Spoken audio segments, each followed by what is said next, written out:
Olá, sejam bem-vindos a mais um videocast da Comissão de Educação Continuada. Eu sou Paulo Tenório, estou aqui com o Dr. Lincoln e o Dr. Leonardo e hoje vamos comentar um pouco mais sobre os principais artigos e estudos apresentados na ESMO agora 2023. Tudo bem, Léo? Tudo bem, olá a todos. Hoje temos o prazer de receber a Dr. Rudinei Link, a doutora Andréa Shimada, para discutir, então, os melhores trabalhos, os principais trabalhos que foram apresentados na ESMO em Madrid agora, no final do mês de outubro. Obrigado por aceitar o nosso convite. Doutora Andréa, doutor Rudinei, se puderem se apresentar para os nossos ouvintes rapidamente, para a gente iniciar as discussões. Obrigada a todos, é um prazer estar aqui. Eu sou Andréa Shimada, oncologista clínica do Hospital Sírio-Libanês, e muito obrigada, Paulo, Lincoln, Leonardo, pelo convite de estar hoje aqui com vocês. Olá a todos, meu nome é Rudinei Link, eu sou oncologista clínico do Hospital Sírio-Libanês de São Paulo e também do Instituto do Câncer do Estado de São Paulo, ICESP, e é um prazer estar aqui com vocês. Muito obrigado, Lincoln, muito obrigado, Paulo e Leonardo, pelo convite e a todos que estão nos escutando. Bem, vamos falar primeiro então, né, Lincoln, o estudo mais importante para nós, cirurgiões, foi a questão da omissão de cirurgia pós-quimioterapia neoadjuvante do grupo do MD Anderson, um estudo que foi publicado anteriormente na Lancet e agora um segmento de 38 meses. É um estudo que avaliou 50 pacientes submetidas à quimioterapia neoadjuvante, tumores triplo negativo ou HER2 positivo, e eles eram randomizados entre fazer a mamotomia e a presença de tumor residual, essa paciente ia para a cirurgia. Foram realizada uma média de 15 fragmentos nessa mamotomia e o segmento de 38 meses.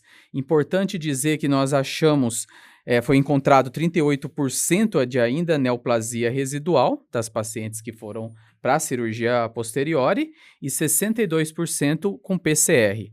E lembrando que o dado mais importante que é a sobrevida livre de recidiva e doença, que foi de 100% nesse segmento, né? Verdade, Leonardo. Só completar que essas pacientes fizeram radioterapia, precisava ter um tumor residual menor que 2 centímetros, já que os trabalhos de 2019 apresentavam uma taxa maior de falso negativo, não adequada. Sim, e agulha 9 Gauge. Isso, importante falar, que e também a previsão do estudo era 12 amostras e eles tiveram uma média de 15. André e Rudinei, como é que foi o impacto da apresentação desse estudo lá? Como que ele foi recebido pela plateia? Como que o impacto que teve na ESMO desse estudo, que para nós cirurgiões foi um dos mais importantes, apesar de um estudo fase 2, um estudo com 50 pacientes, um estudo nessa situação dele ser provocativo, mas como que ele foi recebido lá pela plateia? Andréia? O resultado desse estudo foi bastante animador, né? É difícil, a gente nunca vê um resultado de 100% positivo no seu endpoint primário. É um endpoint primário diferente dos estudos que nós estamos acostumados, mas é um endpoint real, né? Pensar em tumores triplo negativo e HER2, que nesse desfecho aí, nesse follow-up de 3 anos aí, é um follow-up suficiente para recidiva, enfim. Então, foi um estudo bastante positivo, né, em que pese a discussão se esses pacientes ainda com doença residual pela imagem deveriam ainda assim ser submetido à mamotomia para avaliação de PCR, né, mas foi um estudo bastante animador. Houve a grande discussão se valeria a pena discutir descalonamento em outras proporções, né? Então, assim, a omissão da cirurgia é importante muitas vezes, em alguns casos, principalmente quando a gente vai falar de cuidado e saúde da mulher, né? Mas também se questionou por que não, então, o contrário, né? Como o Lincoln falou, essas pacientes seguiram ainda assim a radioterapia, então por que não discutir o contrário? Paciente com resposta patológica completa na cirurgia, discutir omissão de radioterapia nessas pacientes, mesmo com axila positiva, enfim. Então, foi um trabalho bastante interessante que causou bastante discussão depois. Com certeza um trabalho muitíssimo importante, não só pelo conceito que ele estava apresentando, que é a possibilidade de você fazer um tratamento curativo para câncer de mama sem a necessidade de se fazer a cirurgia mamária, como também pela questão de você avaliar subgrupos específicos de pacientes com muito bom prognóstico, né? E utilizando isso uma série de estratégias de biomarcadores, fazendo justamente a individualização, a personalização do tratamento. Aqui a gente vai ter, então, 50 pacientes que, apesar de todos serem ou triplo negativo ou HER2 positivo, eram basicamente tumores muito iniciais, né? Mais de 80% dos pacientes N0, a maior parte dos tumores T1, em média, os tumores com 2,8 centímetros, com 60% desses 50 pacientes incluídos atingindo resposta patológica completa, mostrando que, com certeza, foram submetidos a tratamentos neoadjuvantes modernos, né, dentro do que se tem como padrão ouro, e ainda assim a gente tem, então, pacientes que conseguiram ter, dentro desse grupo de não ter doença residual, nem invasiva e nem in situ, também uma questão importante de frisar, é um grupo que, aparentemente, em 3 anos, não teve nenhuma recorrência, nem local, nem sistêmica, e nenhum prejuízo em termos de sobrevida global. Então, falar que justamente essas estratégias estão cada vez mais e precisam cada vez mais selecionar adequadamente aqueles pacientes que a gente sabe que muitas vezes acabam sendo tratados de maneira excessiva, que a gente pode sim abrir mão de alguns tratamentos, e a cirurgia com certeza é um dos tratamentos que a gente deve também buscar a seleção para fazer de fato o tratamento para aquelas pacientes que precisam, né? O impacto do ponto de vista social, econômico, mas também pessoal, do ponto de vista de saúde, estética, é muito grande quando a gente fala de uma cirurgia mamária. Então, conseguir um resultado como esse, mostrar que existe sim a possibilidade de a gente começar a determinar protocolos onde a gente selecione muito bem um paciente de muito bom prognóstico e podendo oferecer uma estratégia que possa abrir mão de um tratamento como a cirurgia é muitíssimo importante, animador. Eu acho que, com certeza, não é um trabalho que tem a capacidade de fazer com que a nossa conduta padrão seja alterada a partir de agora, mas, sem dúvida, é um trabalho que ele precisa ser visto com bastante atenção e os próximos estudos com mais pacientes em outros centros, confirmando que seja de fato esse o resultado, a gente deve sim, então, seguir com essas estratégias de tratamento no dia a dia. Acho que o Rudinei e o André falaram muito bem, né, Lincoln? Muito bem. Eu acho que esse estudo é bem provocativo. Eu acho que a gente vai caminhar realmente em evitar a cirurgia nessas pacientes. Num grupo seleto. E a ideia futura de evitar qualquer também amostra tecidual, mas assim, o que me preocupa um pouco é que ainda nós temos uma alta taxa, 40% ainda tinha doença residual, e eu acho que a gente também tem que pensar para um outro lado, de melhorar os exames de imagem, para a gente ter uma certeza desse PCR, e aí evitar também, além de uma cirurgia, uma amostra tecidual por mamotomia, né? Porque um problema que nós temos muito é o acesso à biópsia. Nós aqui no Grande Centro, em São Paulo, fica fácil, nós temos à disposição, mas a gente, muitas vezes, saindo da grande capital, indo para o interior de São Paulo e pensando em termos de Brasil, a gente não tem essa disponibilidade. Né, Léo? Você que está em Ourinhos aí no interior, vocês têm em mãos a mamotomia ou não? Não, esse é um questionamento que eu estava, inclusive, fazendo, que a gente não tem acesso fácil à mamotomia aqui, nem no interior, mas mesmo nas cidades maiores aqui da região, mamotomia ainda é bastante complicado. Então, eu penso também que, como a gente estava conversando, que talvez a gente tem que pensar também na melhora dos métodos de imagem para tentar evitar, talvez, essa mamotomia com essa agulha grossa e tantos fragmentos, né? Acho que é o nosso futuro, né? Vocês concordam? Sem dúvida, o caminho é isso, é tentar identificar estratégias, seja com biomarcadores moleculares, seja com exames de imagem mais modernos, seja com avaliações por tecido e que consigam fazer com que a gente tenha mais segurança em afirmar quais são os pacientes de tão bom prognóstico que a gente tenha a segurança de abrir mão de tratamento sem fazer com que ele perca chances de cura, né?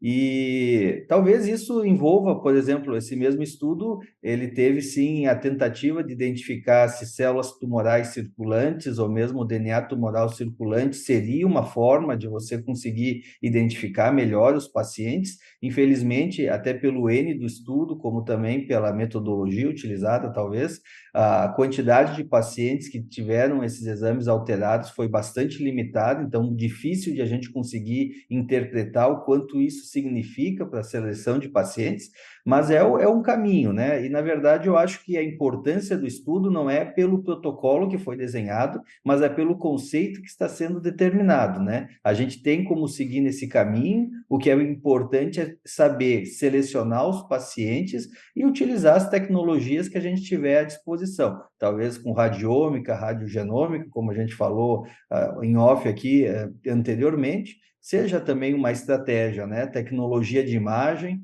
e também, cada vez mais, a gente espero que tenha melhores resultados com as tecnologias de tratamento sistêmico e os resultados para a resposta patológica completa fiquem cada vez melhores, né? Tenório, gostei porque Rudinei e André resumiram bem. Nós estamos falando de conceitualização, que eu acho que é correto, mas também estamos falando de mundo real, da acurácia do exame e do desfecho associado à terapêutica. Sim, é por isso que esse estudo é muito provocativo e é o caminho que nós temos que seguir mesmo. Mas ainda realmente não é o momento ainda de se discutir ainda essa questão de suspender a cirurgia nesses pacientes, né? A gente tem que deixar bem claro para quem está nos assistindo que não é essa a ideia. A ideia é desse estudo vir muito provocativo e trilhar realmente esse caminho. Quem sabe, né, Rude, André, a gente convida vocês de novo em 1, 2 anos, com uma amostragem maior, um segmento maior. Eu acho que a proposta dos autores é justamente essa, existem estudos nesse sentido, e talvez a gente tenha em breve aí um protocolo bem determinado, bem avaliado, com um número adequado de pacientes, mostrando que isso pode ser aplicado na prática. Não é para hoje, mas talvez no futuro a gente tenha sim isso como uma realidade.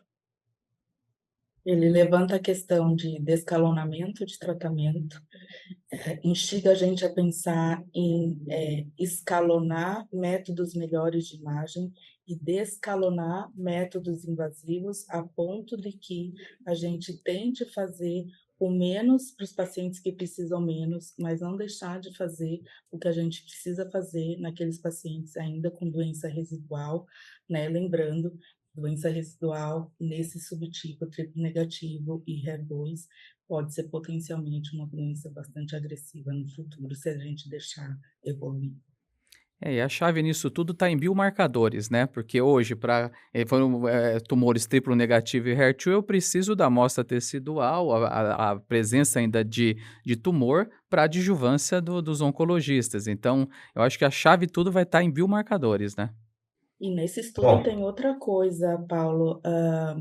A gente está agora falando em 2023 em imunoterapia neoadjuvante. A gente não sabe qual desse N pequeno, provavelmente os pacientes fizeram quimioterapia neoadjuvante isoladamente, né? Então, quem fez duplo bloqueio na doença HER2. Então, talvez a gente tenha lá na frente uma taxa ainda maior de PCR nas pacientes com tratamento que hoje a gente faz, né? Então, tem isso também. Sim, sim. Léo, vamos dar seguimento? Vamos. A Andrea comentou da imuno neoadjuvante. Vamos falar da nova apresentação do Keynote 522, Dr. Peter Schmid. É um estudo conhecido de todos, fase 3, prospectivo, que avaliou a pembro versus placebo na neoadjuvância e adjuvância em triplo negativo. E agora apresentados os dados de 63 meses de segmento, ainda sem poder estatístico para sobrevida global, mas na análise de 39 para 63 meses, as curvas foram se abrindo. E a pergunta que ficou, a gente tem visto bastante, vários oncologistas discutindo parar o pembro depois da paciente atingir resposta patológica completa. Com essa abertura da curva, mesmo que ainda sem poder estatístico, vocês vão ficar tendenciosos a manter a pembro na adjuvância? Como é que está o pensamento de vocês com relação a isso? Na verdade, a gente discute muito isso também entre nós, mas o estudo do 522, desde que apareceram os primeiros dados, mesmo com a curva de pacientes com resposta patológica completa RCB0, a gente não tem nenhum dado que a gente pode omitir de forma tranquila e sem nenhum ônus em relação a risco desses pacientes omitir a fase imunoterapia adjuvante, né? Embora o maior benefício seja naqueles pacientes de RCB2, em todas as nossas reuniões, a indicação é manter mesmo pacientes com resposta patológica completa em imunoterapia. A grande discussão no RCB0 é aquelas pacientes que talvez por toxicidade a gente tenha uma maior tendência por toxicidade a suspender a imunoterapia, mas não suspender só pelo simples fato de ter atingido resposta patológica completa. Imunoterapia, provavelmente essas curvas tendem a seguir e provavelmente elas devem, com um follow-up maior, abrir um pouco mais, né? Não sei se abrir a ponto de ter um poder estatístico, já que essas pacientes têm muito bom prognóstico, mas, enfim, independente dessa curva de agora ou da análise interina, né, número 4, né, que essa é a sexta, a tendência é manter a imunoterapia adjuvante. O estudo 522 é um estudo absolutamente relevante, né? É um tema que a gente também carece muito, né, de melhores resultados. Um tumor triplo negativo, estadio 2 ou 3, a gente sabe que os resultados que a gente tem ainda são aquém do que a gente gostaria que fosse, e é nessa linha que o estudo tem o mérito de conseguir mostrar aí estratégias possíveis de aumentar a cura. Mas, sobretudo, eu acho que o que a gente ainda está esperando é o resultado relacionado à sobrevida global, que é o que, de fato, estaria relacionado ao aumento de cura para os pacientes com tumor triplo negativo. A despeito disso, são resultados muitíssimo promissores, né? A gente tem a confirmação já há um tempo de aumento de resposta patológica completa e agora com um segmento com mais de 60 meses, mostrando que as curvas estão consistentemente separadas, né? Em termos de sobrevida livre de evento, não em termos de sobrevida global, que esses dados nem foram apresentados ainda, são dados bastante aguardados.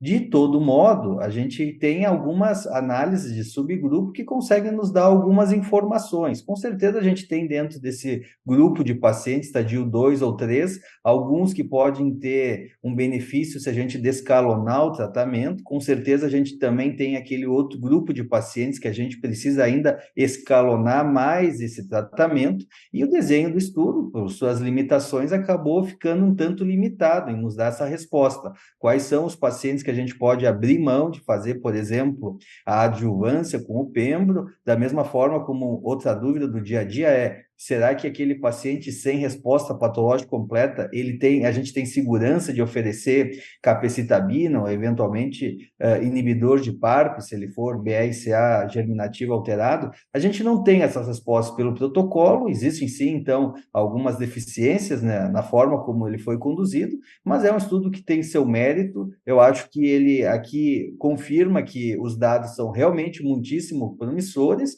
e, do meu ponto de vista, eu acho que ele vai encerrar a discussão apenas quando tiver o resultado de sobrevida global, que ainda não foi apresentado, mas está muito aguardado. Léo, a maioria dos colegas oncologistas que eu conheço, mesmo com RCB0, PCR, mantém. Talvez esse dado, só com dado Optimize PCR e os dados do mundo real, né, Rui? Eu acho que sim, como a Andrea falou, aquele paciente que teve resposta patológica completa, muito provavelmente a gente tenha que ter uma mão muito leve em suspender esse tratamento, caso a paciente apresente alguma toxicidade. Diferente de uma paciente que teve uma resposta parcial, por exemplo, RCB2, que parece ser aquele grupo de pacientes que mais se beneficiou com a imunoterapia em termos de sobrevida livre de evento.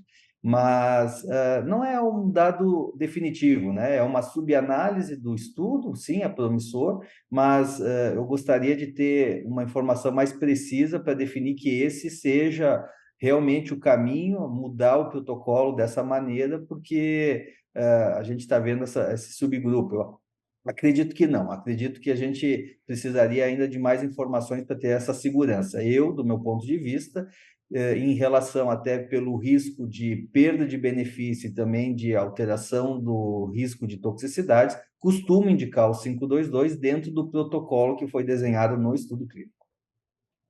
Grande discussão, eu acho que é o escalonamento, né, Léo? Os pacientes que não te atingiram, como o Rudi falou, a gente quer adicionar a precitabina ou olaparib, e aí se a gente pega o delta de benefício, a curva não abriu igual abriu no paciente de PCR, né? O delta de benefício segue 10, 11 aí, diferente do PCR que abriu um pouquinho, como você tinha falado. Legal. Não, acho que é excelente. Acho que chega nesse. Eu acho que a mensagem que fica importante desses dados é para seguir o protocolo, né, Lincoln? O protocolo do estudo. Quando a gente tem um estudo, foi desenhado, foi estudado daquela maneira, seguir esse protocolo. Então, a princípio, RCB 0 e 1, a gente manter a pembro na adjuvância, É né? o que eu vejo, Tenório, dos meus colegas oncologistas, que eles seguem tanto o protocolo com os dados, que conheço poucas pessoas que ousam, inclusive, por um triplo negativo, estágio clínico 3, oferecer dose densa, que não era contemplado dentro desse trial, desse estudo. Isso é uma questão que realmente é relevante, né? Porque se a gente oferecer o tratamento com dose densa, eventualmente você vai estar perdendo a oportunidade de se fazer a imunoterapia concomitante com a quimioterapia no mesmo momento. Isso pode ter, do ponto de vista racional, existe uma lógica de você fazer a quimioterapia junto com a imunoterapia. Então, essas alterações do protocolo, isso envolve um risco tanto de alterar o perfil de toxicidade, quanto também alterar o resultado. Então, é bastante difícil de você fazer uma alteração do protocolo sem ter dados reais, dados seguros, né? Porque o que a gente está falando aqui é um tratamento de algo que não é mensurável. A gente está tentando aumentar a cura dos pacientes, e isso não dá para a gente mensurar no dia a dia, frente a frente ao paciente. Então, a gente tem que acreditar muito no dado de um estudo clínico bem conduzido, que é o caso, e nossa prioridade é essa, né? Tentar seguir esses protocolos, acreditando que o que a gente está aplicando é exatamente o que foi feito para aquele grupo de pacientes que foi estudado. Exatamente, Tenório. Medicina baseada em evidência. Ótimo, e vamos seguindo nesse conceito de imunoterapia no tratamento de tumores, e nós selecionamos aqui para discutir um pouquinho com vocês uma coisa que é até nova para nós cirurgiões, né, que não é muito dessa questão cirúrgica, mais uma vez em relação à imunoterapia neoadjuvante, adjuvante, que é a questão em tumores luminais, que para nós a gente achava que era tumores luminais, eram tumores frios, que não teriam essa resposta, essa resposta imunogênica, os imunoterápicos não teriam efeito, e foi apresentado o CheckMate 7FL, né, que avaliou o falhou. O Nivo, que é o anticorpo anti-PDL1, associado à quimioterapia e hormonioterapia pós, e também o Keynote 756, que é usado o pembro em tumores luminais, mostrando tanto o Nivo com uma diferença de resposta de 10,5 e o Keynote 756, que avaliou o pembro nos luminais, como eu estou dizendo, uma diferença de delta de 8,5% em neoadjuvância. E teve também um benefício maior em PDL1 positivo. O tumor luminal, então, é muito diferente em relação ao triplo negativo? Ele responde mesmo a esses imunoterápicos, André? Bom, aqui a gente precisa de alguns conceitos, assim, os tumores mais imunogênicos são, de fato, os tumores triplo negativo.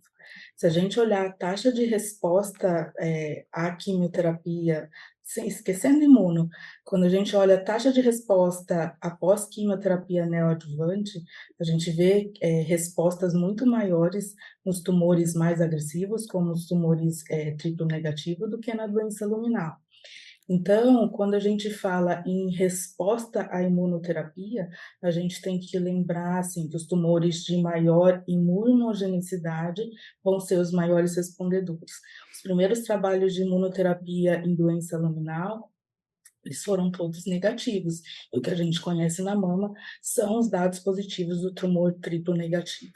Então, quando a gente olha na doença luminal, mesmo com qualquer outro tratamento neoadjuvante, a resposta patológica é menor, né? Se a gente pensar em quimio neoadjuvante, a gente tem resposta patológica completa em torno de 15%, hormonioterapia neoadjuvante menos do que 10%, e aí se a gente pensar nos dados de inibidor de ciclina, de SERD oral, que também foram estudados nesse cenário, a gente não obteve melhora de resposta patológica completa com esses tratamentos. E aí a gente tem que pensar no tumor luminal, que a gente fala, olha, ele é luminal, mas do ponto de vista fenotípico, ele está com um comportamento muito ruim, ele parece um triplo negativo, por exemplo, na doença que é receptor hormonal muito baixo, né? Hoje a gente define como receptor de estrógeno low, então essa heterogeneidade do tumor, sim, ela esconde dentro do grande grupo de doença luminal tumores bastante agressivos.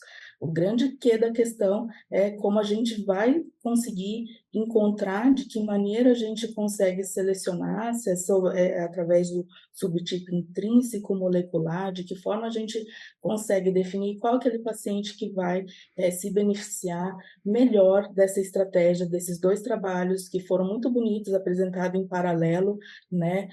Um com pembrolizumab, outro com nivolumab, né? O partner de quimioterapia foram iguais, antraciclino e taxano, diferente do 5-2-2 do triplo negativo, que a gente tem adição ainda da carboplatina, né? No estudo de pembro, a gente só tinha tumor mais agressivo, só tinha tumor grau 2, no estudo de nivo, de CheckMate 7FL, tinha grau 2 e grau 3, né? No pembro, a gente tinha só no T1C e T2, só linfonodo positivo, no estudo de nivo, ainda tinha lá um quê de linfonodo negativo. Então, são estudos muito parecidos, com algumas pequenas diferenças em relação a essa seleção, mas que mostra um dado positivo pela primeira vez nos tumores luminais com imunoterapia neoadjuvante.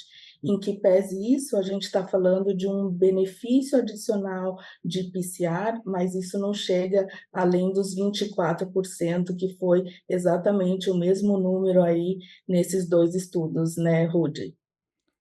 Perfeito, eu acho que a gente chegou aqui na terceira discussão repetindo um assunto que a gente começou, né, nos outros dois trabalhos, que é a seleção de pacientes. Então, apesar de esses dois estudos testarem a imunoterapia junto com quimioterapia neoadjuvante no paciente com doença hormônio positivo, HER2 negativo, não é qualquer doença hormônio positivo, HER2 negativo. É natural, a gente sabe, né, faz parte do nosso raciocínio básico que todo tumor luminal, nem todo tumor luminal ele é igual, né? A gente tem, sim, tumores com comportamento muito distintos.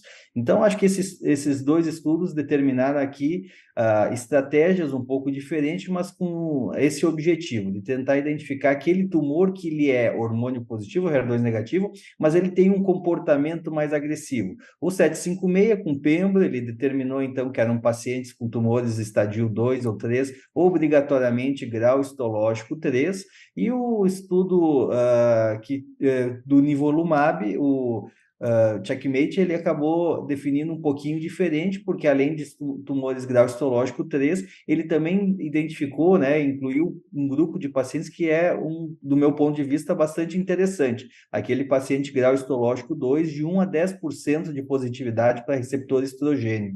E quando a gente analisa especificamente esse grupo de pacientes com hormônio low, digamos assim, né, entre receptores de hormônio entre 1 e 10%, eu acho que está aí, talvez, a grande informação que nos trouxe esses dois estudos. Eu acho que esse grupo de pacientes, ele tem um tumor que é muito parecido com o que a gente tem de comportamento clínico e molecular do triplo negativo. Então, muitas vezes na prática a gente fica em dúvida, né? Será que aquele paciente que tem um tumor que é 5% estrogênio, eventualmente ele tem uma expressão baixa só de progesterona, será que esse paciente a gente precisa investir num tratamento que ele tem como foco a supressão ovariana, fazer inibidor de CDK, ou será que esse tumor não é um triplo negativo, muito mais parecido com um triplo negativo, a gente não deve seguir dentro das estratégias que estão sendo trilhadas para o tumor triplo negativo. Então, eventualmente, esse grupo de pacientes a gente poderia incluir num protocolo próximo ao que é o 522 ou como é o 756. A informação que eu tiro desse trabalho é isso. Eu acho que agora, com esses dados, em especial do 756, a gente tem mais dado para justificar, incluir especialmente tumores agressivos com baixo receptor de estrogênio, em protocolos onde a gente segue um caminho muito mais próximo do triplo negativo, como é neoadjuvância por quimioterapia associada com imunoterapia, seguindo muito mais esse caminho aí de acordo com o perfil fenotípico do que acreditando na via do estrogênio para esse tipo de tumores. Rudinei, Isso, desculpa, só uma isso perguntinha. pode dar um respiro só na grande questão daqueles pacientes que a gente fala assim, nossa, a gente poderia, isso tem um comportamento de triplo negativo, e a gente poderia pedir o protocolo de quimioterapia mais imuno, 522, e a gente não consegue porque a seguradora vai barrar porque ele é receptor estrogênio low. Agora, com esses dados, a gente consegue dizer assim, olha, a gente também pode fazer quimio-imuno nessas pacientes com um receptor hormonal positivo, HER2 negativo, porque a gente tem o dado positivo desses dois estudos aí. Eu acho que nos traz um dado de segurança para esse estudo, nos traz também uma adaptação interessante, que seria eventualmente fazer a neoadjuvância sem a necessidade obrigatória de incluir a carboplatina, mas também eu lembro que esse é um estudo que, ambos estudos, nesse momento, mostraram apenas um ganho em termos de resposta patológica completa, que é um endpoint intermediário não tão robusto, sobretudo para tumores hormônio positivo ou HER2 negativo. Então, a gente aguarda, sobretudo, o segundo endpoint primário do 756, que é sobrevida livre de evento, já que o checkmate ele acabou por uma questão metodológica aí fazendo alterações no protocolo e o endpoint primário ficou exclusivamente resposta patológica completa, o que vai nos dificultar um pouco a forma como a gente vai interpretar esse dado para trazer isso no dia a dia, na prática diária. Então, acho que o pembrolizumab, se ele demonstrar, né, no 756 um ganho também de sobrevida livre de evento, talvez seja aí um caminho. Eu, nesse momento, utilizaria só esse dado como uma forma de justificar e também de ter um pouco mais de segurança que os pacientes com esse perfil de tumor que me parece ser parecido com um triplo negativo, mas que do ponto de vista formal ele é um tumor hormônio positivo, HER2 negativo, ele também tende a se beneficiar dessas estratégias próximas do triplo negativo, que seria associar com imunoterapia. E fazendo Deixa eu só... perguntar uma Sim, pode falar, Léo. coisa. Pode falar, Léo. Rapidinho. Falou do receptor de progesterona, rapidamente ali. Quanto vocês valorizam o receptor de progesterona? Mesmo que eu tenha o RE, vamos pensar um pouquinho acima de 10, mas um receptor de progesterona negativo, ou até o KM67, para selecionar essas pacientes que seriam possivelmente imunossensíveis? Ou vocês não valorizam ainda? Eu acho que no passado o receptor de progesterona foi muito útil para a gente identificar aquela situação de falso negativo do receptor de estrogênio, né? Mas hoje ele acaba sendo muito mais frequente como um falso positivo do que a identificação do falso negativo em relação a tumores que são sensíveis à via do estrogênio. Então, por exemplo, eu tenho uma paciente recentemente que incluí no protocolo 522, né, no tratamento de acordo com os moldes do 522, porque ela era um tumor hormônio receptor de estrogênio 0, mas receptor de progesterona 1%. Tecnicamente, ela é um tumor hormônio positivo, mas é natural que a gente interprete com muita cautela essa positividade da progesterona. É muito mais provável que isso seja um falso positivo do que um falso negativo de receptor de estrogênio, né? Então, claro, nesses extremos é fácil de a gente determinar, mas tem situações que a gente pode sim ter uma certa dúvida, né? E é importantíssimo a gente ter uma imunistoquímica adequada, né? Com a qualidade boa. O patologista ele é fundamental no dia a dia da oncologia, ele é, eu costumo dizer, a nossa bússola, né? A gente vive no mar, na escuridão, e a única referência que a gente tem para conseguir acertar o caminho certo é o que o patologista nos diz. Então, a gente precisa investir também na formação, na capacidade, na capacitação e na tecnologia, enfim, nos avanços que a patologia pode nos trazer, porque eles são nosso ponto de apoio. Muito bem ponderado, Rudinei. Tenório, você ia comentar algo? Eu ia fazer uma pergunta fazendo um link com o que a Andrea falou. Agora, esses estudos eles mostraram um delta importante, até mais para os tumores receptores positivos, que a gente sabe que a gente não, receptores hormonais positivos, que a gente não consegue um PCR tão importante. Agora, o benefício muito maior foi nos PDL1 positivos. Você acha que a gente vai necessitar, então, diferente dos 522, nos triplos negativos, a dosagem do PDL1 vai ser importante para indicação da imuno nos luminais ou não? Hoje, provavelmente, essa pergunta a gente não tem resposta, mas provavelmente na doença inicial, independente do triplo negativo ou do luminal, nós não vamos precisar do PDL1 para definir quem faz ou quem não faz. O PDL1, nesse cenário, ele serve só para nos mostrar quais vão ser os pacientes de provável melhor resposta, né? Então, no triplo negativo também, assim, os dados de PDL1 positivos são melhores do que aqueles PDL1 negativos. Ainda assim, os PDL1 negativos têm resposta. Então, né, provavelmente não, a gente ainda tem essa necessidade desse follow-up maior, como o Rudinei falou, mas, a meu ver, não. Isso só vai definir critérios de benefício maior ou não. Eu acho que a imunoterapia, de modo geral, ela tem nos trazido bons resultados, né? Resultados muito promissores em algumas áreas, mas também tem deixado algumas dúvidas para trás, né? Que a gente não consegue responder. Uma dessas perguntas que a gente não consegue dizer é exatamente qual é a função do PDL1 aí, se ela é realmente só um fator prognóstico ou se a gente deve utilizar isso como um fator preditivo de resposta, né?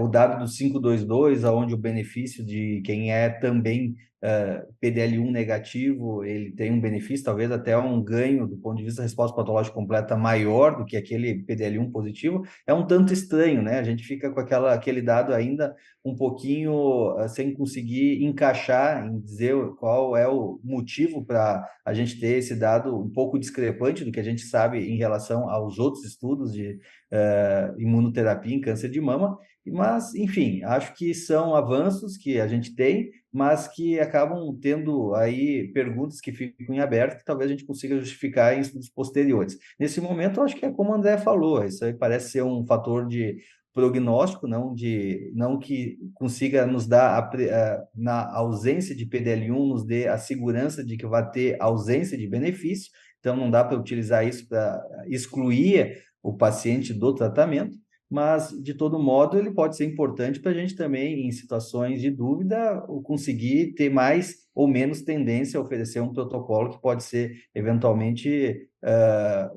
alternativo, né? A gente tem, como eu estava falando, numa condição aqui de receptor de hormônio low e o paciente tem um PDL1 muito alto, talvez isso seja um fator que nos anime a indicar um tratamento como esse, e do lado contrário também, né? Daqui a pouco a gente tem um PDL1 muito fraco, e a gente, então, começa a querer investir numa situação muito mais próxima do que é o padrão para o tratamento do tumor hormônio positivo ou HER2 negativo. André e Rudinei, eu acho que esse estudo, se ele vai ser mais provocador ou promissor, como vocês comentaram bem, é se esse PCR ele se traduz em sobrevida livre de eventos. Mas, obviamente, o que foi comentado é que existe um grupo de alto risco em tumores luminais e que acredito que possa se beneficiar, mas o tempo dirá, claramente. E que subgrupo? Também esse estudo gerou bastante burburinho, a gente ouviu falar, alguns oncologistas ouviam até dizer que foi o mais importante, na opinião de alguns, né? Então, o estudo francês, com 2.500 mulheres por segmento em 20 anos, eles avaliaram a matéria particulada, né, da poluição de 2,5 micrômetros e 10 micrômetros e mostraram que para PM2,5, né, que é a menor partícula fina, um aumento de 10 micrômetros por metro cúbico levou a um aumento de risco de câncer de mama, um odds ratio de 28%, né, para cada 10 microgramas por metro cúbico de aumento. E eu queria saber de vocês acham que é um fator de risco considerável? O que vocês acham desse dado? E se talvez explique o nosso aumento em jovem, a poluição? O que vocês acharam desse estudo lá? Olha, esse estudo, a hora que, após a discussão, a apresentação, houve, de fato, bastante burburinho em relação a ele, porque é a primeira vez, assim, de forma mais robusta, que você vê um dado relacionado à poluição está vinculado a aumento de risco de câncer de mama. Aqui é algo que é difícil de você colocar um único fator como aumento de risco num momento de mundo moderno em que os pacientes estão vivendo, as mulheres, os homens estão vivendo já num ambiente de maior poluição, lato sensu, independente do local, mas também estão expostos a maior risco de sedentarismo, comida e dieta não saudável, né? Então, quando a gente vai pensar em multifatores e fatores modificáveis, é difícil de isoladamente a gente conseguir dizer. Se a gente pensar em micropartículas, principalmente as menores, e o dano do ponto de vista inflamatório, né, e se a gente for avaliar e discutir alteração inflamatória no microambiente, talvez isso sim possa estar como um fator de risco adicional aí, né? Mas é muito difícil com este dado isoladamente a gente poder definir.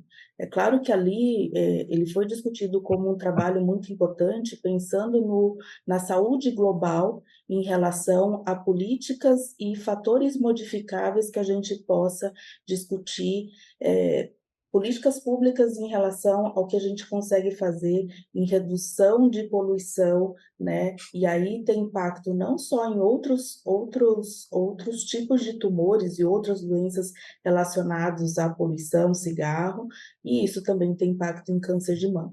Foi a mesma discussão que lá no início a gente colocou como é que o tabagismo aumenta risco de câncer de mama, né? E aí a gente está vindo e falando da poluição. E o dado em relação a câncer de pulmão, poluição e tabaco, eles são muito próximos, né? Mesmo em que pese a diferença bastante grande em relação às substâncias tóxicas relacionadas à nicotina e ao tabaco. Então, o desencadeamento de como isso gera o processo inflamatório no aumento de risco não é tão diferente em relação a câncer de mama. Mas eu acho que é um dado que não dá para isoladamente a gente definir como algo isolado aí para aumento de risco. E aí, extrapolando para mulheres jovens, é mais difícil ainda, né? Eu acho que o aumento de câncer de mama em jovem tem todo esse multifator que eu acabei de falar aí também. Eu acho que, claro, esse estudo tem um mérito de trazer essa discussão, mas se eu fosse resumir esse trabalho em poucas palavras, eu vou dizer que é um estudo de caso-controle, é um estudo observacional, que ele tem a capacidade de nos fazer uma associação entre esses dois fatores, mas não de afirmar a causalidade. Então, a gente não consegue dizer que a causa do tumor é justamente a poluição, são fatores que estão associados.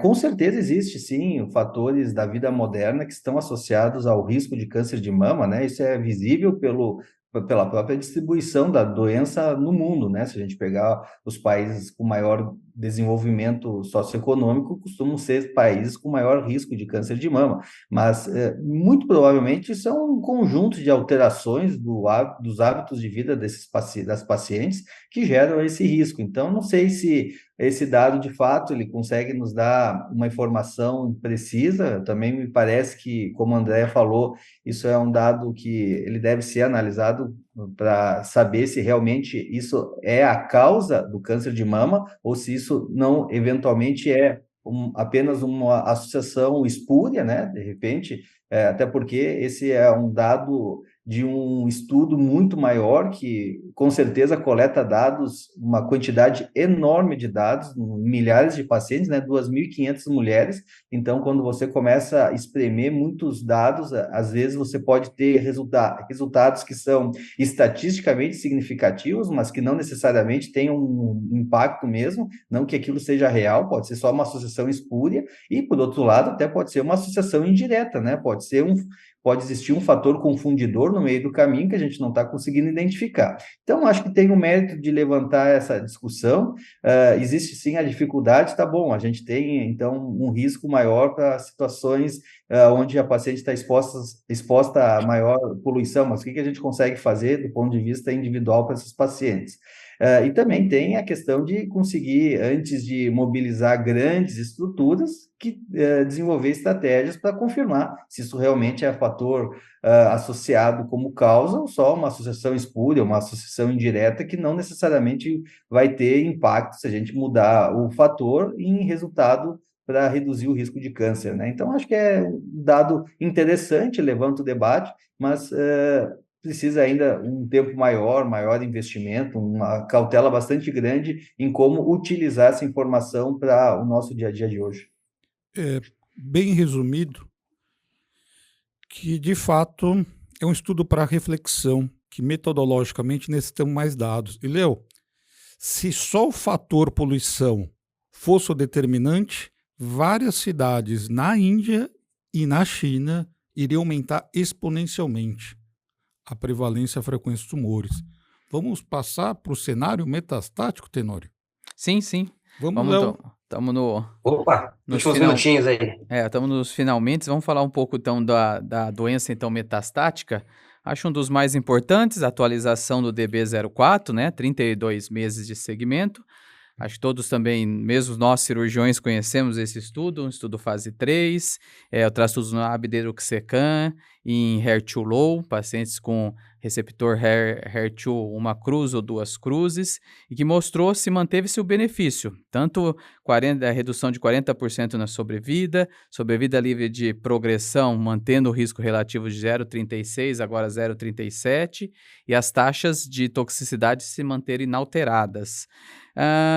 Rudy, diante desses dados, então, está concretizado HER2 low, pacientes metastáticos, o trastuzumab deruxtecan? Quais situações vocês estão utilizando atualmente?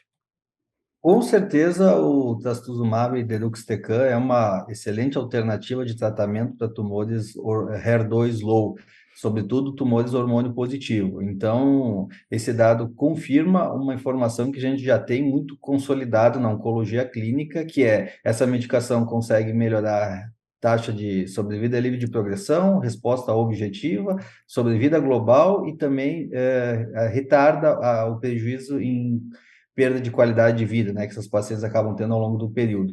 Então, acho que o deruxtecan, nesse cenário, está absolutamente bem consolidado, e do ponto de vista de prática, né, quando que a gente utiliza essa estratégia? Eu acho que é muito mais uma discussão quando a gente está tendo aquela paciente já num cenário onde as opções de tratamento são quimioterapia. Então, com certeza, numa opção de tratamento inicial, não é aquilo que a gente costumaria indicar para as pacientes. Acho que os inibidores de CDK, né, têm um dado muitíssimo robusto também de sobrevida global para essas pacientes com hormônio positivo. A gente tem também uma medicação por via oral, uma medicação mais simples.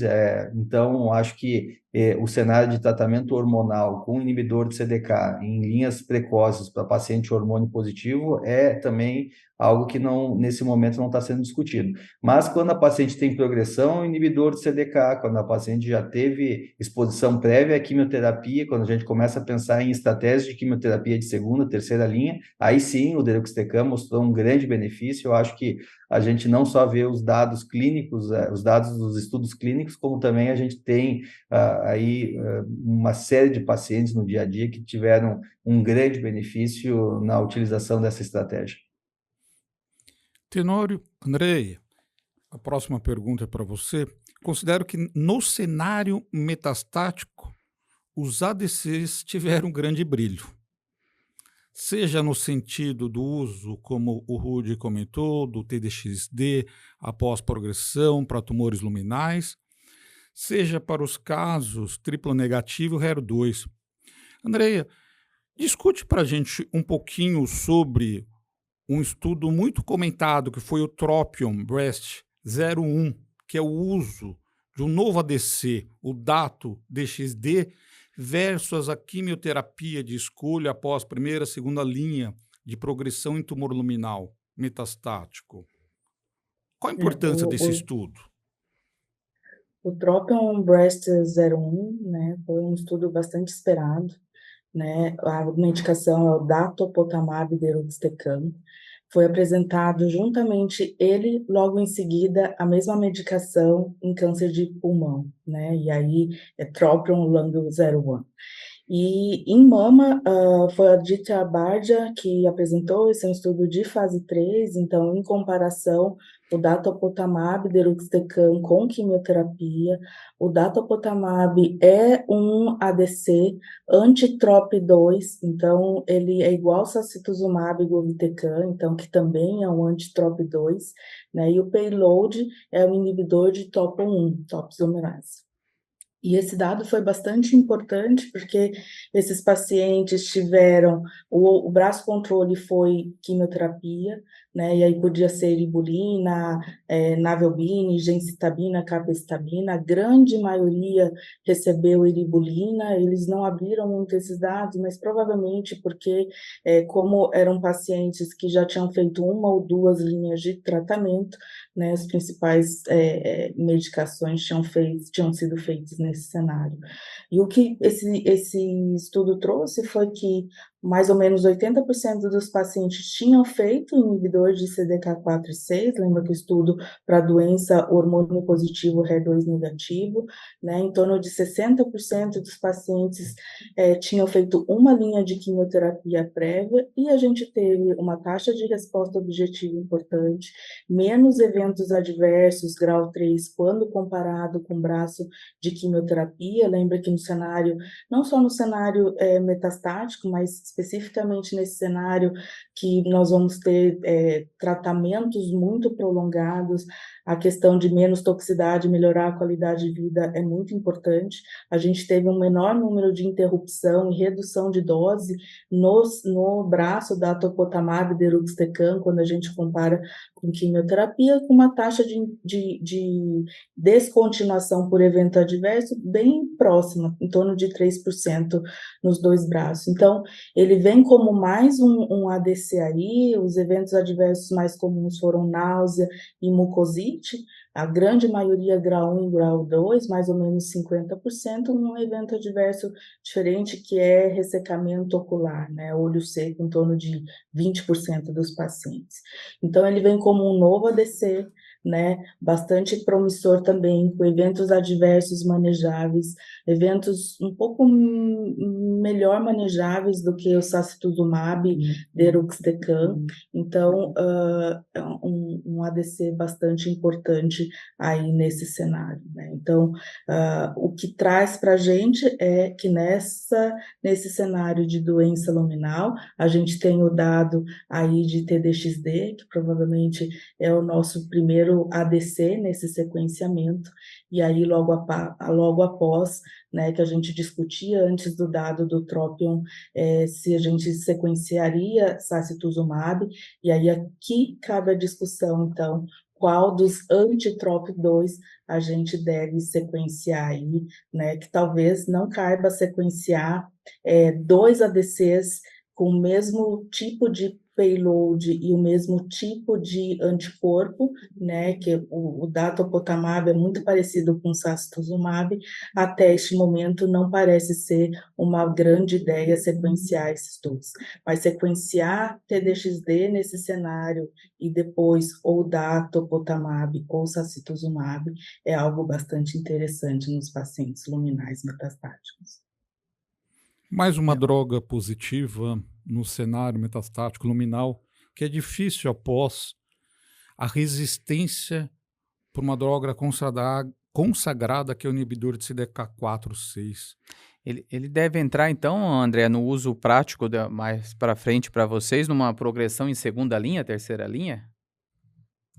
Imagino que sim, Sim, imagino que sim. A gente não tem aprovado ele aqui, né? lógico. Mas esse estudo, após 1 ou 2 linhas de quimioterapia, 60% dos pacientes fizeram 1 linha de quimioterapia no cenário metastático. Com esses dados positivos, com um perfil de toxicidade aí diferente do sacituzumab, o sacituzumab deruxtecan, a gente tem um grau maior e importante de neutropenia, muitas vezes a gente precisa de fator de crescimento, né? Então, o dato tem um dado aí importante aí em relação a perfil de toxicidade, né? Sim, Então, Desculpa. o PFS, a diferença de PFS não é tão diferente, né? Quando a gente compara os dados do TROPICS aí, que é do sacituzumab, com o dado do Tropion, que é do datopotamab, então, benefício aí, o delta em torno de 2 meses, né? Então, são drogas bastante parecidas. Esse, um perfil melhor de toxicidade. Então, talvez, a hora que ele estiver aqui na nossa prática, talvez ele venha aí no sequenciamento TDXD e datopotamab, aí, ao invés do SAS. Sim, eu ia pontuar isso daí. Me pareceu, em relação à toxicidade, ele bem menos agressivo que os outros, né? Parece que sim, né? O trastuzumab deruxtecan é uma medicação que a gente aprendeu a manejar bastante bem, né? Tem um grau de toxicidade de náusea que exige um bloqueio antiemético maior. Os dados em relação à pneumonite, esse follow-up maior do DB4 mostrou que a gente não tem um aumento aí de toxicidade, então isso também é um dado importante quando a gente vai vendo o follow-up de estudos. Tem o que é da pneumonite, que ela está mais vinculada ao trastuzumab deruxtecan, mas a grande maioria na prática são eventos, é difícil, eu não sei se o Rudy tem alguém que com necessidade de interrupção de trastuzumab deruxtecan, eu não tive nenhuma paciente até esse momento, mas é um dado que existe lá, a gente precisa monitorar, né? Toxicidade grau 2 de pneumonite, é importante a gente interromper a medicação, né? Então, quando a gente vai olhar o anti-TROP2, o primeiro foi o sacituzumab, a gente diminuiu essa preocupação, embora tenha em relação à pneumonite, mas a gente teve a grande questão de entender e saber na prática clínica como fazer a questão da neutropenia, e vem o datopotamab, com aparentemente um perfil de toxicidade um pouco mais flexível e manejável, né? Tenor, nada como a experiência frente à tolerabilidade, o perfil de tolerabilidade. Tenor, pergunta sobre o Begonia Study para o Rudy, que é o uso da mesma droga, só que agora num cenário metastático triplo negativo. O Begonia já foi um estudo fase 1, fase 2, né, avaliando em primeira linha o dato associado a durvalumab, outro anti-PDL1, em tumores triplo negativo, né, localmente ressecável, avançado ou metastático, com segmento de 7,2 meses, com risco relativo de 74% para o grupo tratado, né? Acho que a principal pergunta, né, Lincoln, seria o que nós pontuamos aqui: 87% tinham expressão do PDL1 baixo. O PDL1, então, também não seria importante nesses casos, né? Agora sim, foi utilizada a testagem do ESP 236 e 22C3. Então, no futuro, a gente vai esquecer mesmo essa dosagem de PDL1? Acho que eu já tinha comentado um pouquinho antes, né? Na questão dos luminais, mas assim, o que vocês acham com mais esse estudo mostrando que o PDL1 realmente não é importante? E eu acho que o estudo Begônia é até interessante a gente colocar ele no final, porque a gente discutiu nesse congresso aí muito imunoterapia, muito ADC, e agora a gente vai discutir um estudo que tem a soma dos dois. Com certeza isso daí vai ser uma estratégia que a gente vai explorar mais, né? Parece ser muitíssimo promissor. Veja, Begônia, um estudo de fase 1/2, então bastante inicial, os dados desse estudo precisa ter uma certa cautela para interpretar, mas a associação de imuno com ADC parece ser muitíssimo promissor, né? Os pacientes com doença triplo negativa, com 79% taxa de resposta, é algo que a gente não costuma ver com nenhuma quimioterapia. Então, a gente tem aí, muito provavelmente, um caminho enorme para trilhar, fazendo a associação dessas duas estratégias. Espero que a gente também, nesse caminho, consiga achar alternativas para baratear o acesso desses medicamentos, né? Porque a gente agora começa a falar de tratamentos que são caros, que a gente pode ter que estar usando 2, 3 ao mesmo tempo. Então, o que é caro pode multiplicar por 2 ou 3. E aí a gente vai ter que, cada vez mais, ter dificuldade de conseguir pagar toda essa despesa, né? Isso é uma questão social que a gente também precisa incluir a cada congresso da oncologia, qual é a sustentabilidade de todo esse avanço. Mas, com certeza, a gente fica muito feliz né, com cada estudo que é apresentado, mostrando que a gente tem aí um caminho enorme para conseguir ajudar cada vez mais os nossos pacientes. O estudo Begônia está nesse sentido, é muito promissor, mas ainda dentro de um contexto de pesquisa clínica. E não deixar de esquecer dos eventos adversos É. aí, grau 3, 4, quase 60%, né? Acho que 57, 58% de evento grau 3 e 4. Então, é um estudo pequeno, a gente vai ter que, um estudo inicial, não pequeno, né? Inicial, que a gente ainda vai poder esperar um pouquinho mais e discutir, de fato, a questão de que a gente começou falando, como selecionar o paciente para cada estudo, para escalonar, para descalonar, para que os pacientes realmente, o efeito colateral vinculado à medicação seja a balança pese para o dado benefício, né, e não só toxicidade, para dar conta de associação de duas medicações caras e potencialmente bastante promissoras, não acabar tendo uma toxicidade completamente desproporcional ao seu grau de resultado. Não tem almoço grátis, né? À medida que a gente associar mais medicamento, é provável que a gente tenha mais taxa de resposta em algumas associações, mas com certeza também você está somando toxicidades. Então, também é o cálculo que a gente precisa fazer, né? E é por isso que os estudos são importantes aí quando conduzidos com uma quantidade grande de pacientes, para a gente poder ter isso quantificável e poder, então, selecionar quem é que precisa, de fato, passar por essas etapas. Rude, se não existe nem café da manhã grátis, imagine almoço. Que essa medicina de ponto não é de alto custo, é de altíssimo. E talvez não acessível para todos. Mas um dado muito promissor, né? Mais um estudo que está encabeçando aí que deve trazer muita mudança, né? Muita discussão, exatamente. Excelente, né, Lincoln? Acho que foi muito bom. Excelente, Acho que foi foi muito excelente. Eu acho que a ideia nossa era de trazer, falamos um pouquinho mais de metastático, que fica um pouquinho mais longe do cirurgião, mas a ideia nossa era de trazer esses principais estudos apresentados na ESMO. Muito obrigado, Rude. Muito obrigado, Andréia. Lincoln. Verdade. E agradecer Andréia, Rude, 2 profissionais de excelência que abrilhantaram o nosso videocast sobre a ESMO 2023. Né, Léo? Suas palavras. Agradecer também a vocês, ao apoio da sociedade brasileira. Rude, André, vocês querem fazer algum comentário final para a gente encerrar? Por favor, André. Eu só agradecer e parabenizar vocês a toda essa educação médica continuada, não é de graça, né? Não tem almoço de graça, e o sucesso de vocês é baseado também em todo esse trabalho. Então, parabéns e muito obrigada por esse convite de estar hoje aqui com vocês discutindo esse congresso que realmente trouxe bastante coisa interessante. A gente passaria mais horas aqui para discutir tudo que a gente viu lá. Muito obrigada. Perfeito, eu que agradeço a oportunidade de poder falar, foi um grande prazer aí, uma mesa de amigos falando de assuntos tão importantes. Agradeço à Sociedade Brasileira Regional São Paulo e a todo mundo que está nos ouvindo, e em especial ao Lincoln, Paulo, Leonardo, pelo convite. Muito obrigado.